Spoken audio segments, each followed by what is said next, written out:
کہ دو قسم کے اسلام کے تصور مسلمانوں میں پائے جاتے ہیں۔ ایک تو سمجھتے ہیں کہ یہ ایک مذہب ہے، اس لیے آرام سے رہے، لوگوں کو بھی کرنے دے جو وہ کرتے ہیں، اللہ اللہ اپنا کریں،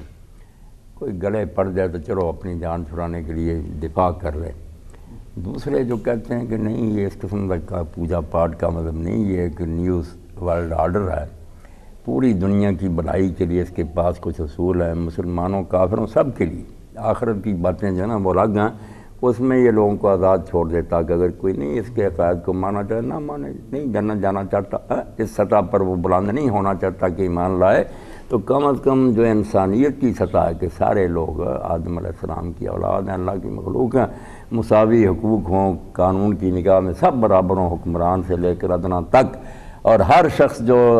دنیا میں رہ رہا اس کو روٹی کپڑا مکان ملے، مسلم ہو یا غیر مسلم۔ یہ نیو ورلڈ آرڈر جو ہے وہ یہ طاقت کے زور سے چاہتا ہے کہ اس کے راستے میں جو رکاوٹیں ہیں وہ ختم کر دی جائیں اور ساری دنیا کو یہ برکات جو ہے نا نصیب ہو۔ یہ ہے جہاد اسلامی، اس کے لیے دفاعی اور جارحی کے فرق جو کوئی چیز نہیں، وہ ایک جیسے حفظان صحت کے لیے محکمہ صحت کوشش کرتا ہے کہ ہر جگہ صفائی ہو، ایسی بات ہے۔ آخرت کا معاملہ الگ ہے، یہاں دنیا میں کہیں فساد نہ ہو، بدماشی نہ ہو، خلق خدا آرام اور سکون سے رہے، مسلم غیر مسلم۔ اب یہ دو تصور انہوں نے پیش کیے ہیں۔ جیسے یہ سوشلسٹ لوگ تھے، باقی وہ بھی چونکہ کہتے تھے ہمارے پاس ایک دنیا کی بھلائی کا نظام ہے، آگے سے آگے بڑھ رہے تھے، وہ نظام باطل تھا تو الگ بات، نظام جو ہے نا وہ ریاست مجبور ہوتا جب وہ سارے انسانوں کی بھلائی اس کے پاس ہے، وہ کیوں نہ فائدہ پہنچائے اپنے عقیدہ کے مطابق۔ حق باطل ہونا الگ۔ ظلم اور انصاف جو ہے وہ تو لازم بھی ہے نا، حق اور باطل تو ایک الگ چیز ہے، لیکن ظلم اور انصاف جو ظلم تو کسی بھی انسان پر نہیں ہونا چاہیے۔ اسلام یہی چاہتا ہے کہ ظلم کسی نہ انصاف کا معاشرہ بھی ہو۔ اب اس کے لیے جو ظالم ہیں ان کو راستے سے کس طرح سے ہٹایا جائے بغیر جہاد کے؟ بس وہ یہ جو کہتے ہیں کہ مطلب رسول خدا نے ابتدا میں جہاد نہیں کیا، وہ بڑی وضاحت سے بتا رہے کہ ایک منصوبہ بندی کا حصہ تھا، اس کے لیے ذہن تیار ہو رہے تھے، شروع کر دے اسلام اور کہہ دیتا کہ نہیں جی سارے اسلام قبول کرو، یہ کرو۔ لوگ کہتے ہیں یہ ہمیں زور سے منوا رہے ہیں، ان کے پاس عقلی دلائل کوئی نہیں ہے، نہ یہ ہمیں دکھا سکتے کہ کس طرح یہ نظام برپا ہو سکتا ہے۔ تو یہ زیادہ ہمارے جو مصنفین ہیں قدیم جو گزرے، جن میں سر سید بھی ہیں اور یہ شبلی نعمانی رحمۃ اللہ، یا تو ان کے ذہن میں تھا کہ اسلام جو ہے یہ بالکل اسی طرح جہاد، اس میں اگریسو جسے ہم کہہ سکتے ہیں کہ وہ ہے مدافعانہ نہیں، ڈیفینسو نہیں، تو یا تو تھا پکا تھا ان کے ذہن میں، لیکن حالات کا تقاضا اس طرح کا تھا کہ ان لوگوں نے یہ سمجھ لیا کہ اب اگر یہ بات کریں گے تو ہمیں حکومت یا دوسری طرف سے دباؤ ہوگا، یا پھر وہ ٹوٹلی اس چیز سے بے خبر تھے کہ نہیں، وہ بس یہ سمجھتے تھے کہ جس طرح وہ دلائل دیتے ہیں مختلف جگہ پر کہ یہ مدافعانہ تھا، انہوں نے آ کے حملہ کیا بدر پہ، ہم یہ نہیں چاہتے تھے لیکن آخر انہیں مجبوراً نکلنا پڑا، اللہ نے کہا تم برا سمجھ رہے ہو اس کو، یعنی یا تو یہ تھا اور یا پھر یہ۔ لیکن سید قطب شہید کے ذہن میں، مولانا مودودی رحمۃ اللہ علیہ بالکل کلیئر ہے یہ بات، اسلام جو ہے نا وہ بالکل اگریسو ہو کے آگے بڑھے گا، ظلم کے خلاف اگریسو ہو کر آگے بڑھے گا۔ مطلب یہ نہیں کہ وہ ظلم جو ہے وہ اپنی جگہ پہ قائم ہے اور اسلام ادھر دفاعی طور پہ وہ آتا ہے ان پہ حملہ کرتا ہے، اسلام نہیں نہیں ہمیں نہ چھیڑو، اگر چھیڑو گے تو ہم یہ کریں، نہیں تم چھیڑو جا کے، ٹھیک ہے نا۔ تو یہ اسلام کا جو ایسی ظالم حکومتیں جو خلق خدا کو تنگ کر رہی ہیں ان کو دور دفع کرنا، یہ جہاد یہ مبنی دراصل یہ